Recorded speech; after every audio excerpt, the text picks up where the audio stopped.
Hello everyone, this video is a follow-up to the previous one, expanding on the basic working conditions of night soil collectors in late Qing and Republican-era China.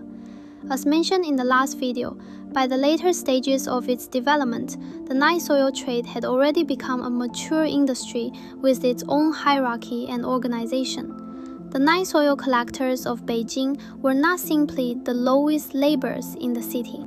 Research by Xin Kuihuan shows that in the early 1930s, a Beijing rickshaw puller earned around 12 yuan a month after rental fees were deducted. A 1932 Social Affairs Bureau survey found that night soil collectors employed by waste depots earned about 10 yuan a month if meals were provided, and around 15 yuan if they were not.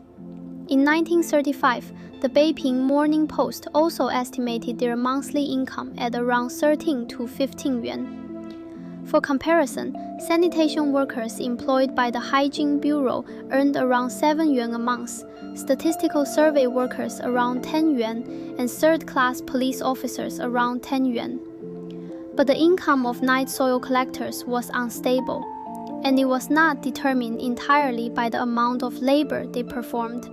According to Hygiene Bureau investigations, the average monthly wage of a night soil collector was only 6.3 yuan.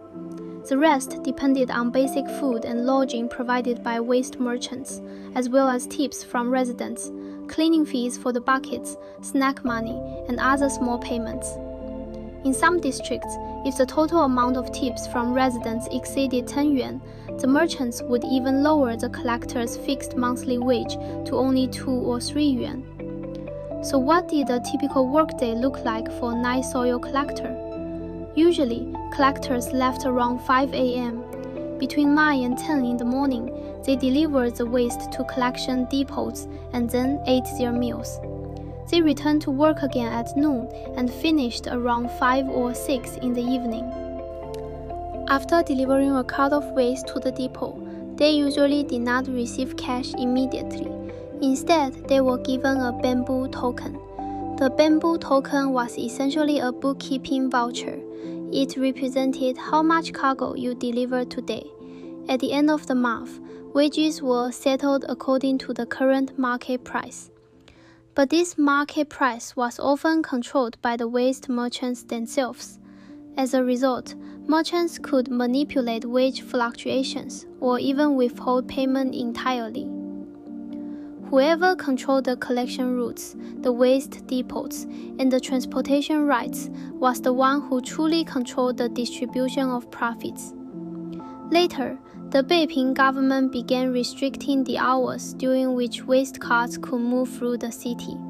If collectors violated the regulations, they could even be beaten by police officers. In other words, the hours during which collectors could enter or leave the streets were themselves regulated as part of urban management. In addition, many night soil collectors were not native to Beijing.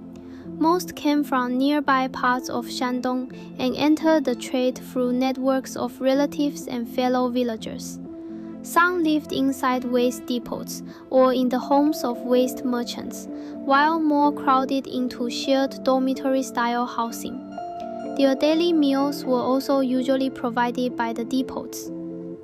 Night soil collectors carried buckets of waste through the alleys of the city, but their wages, housing, meals, work routes had already been absorbed into this larger night soil system.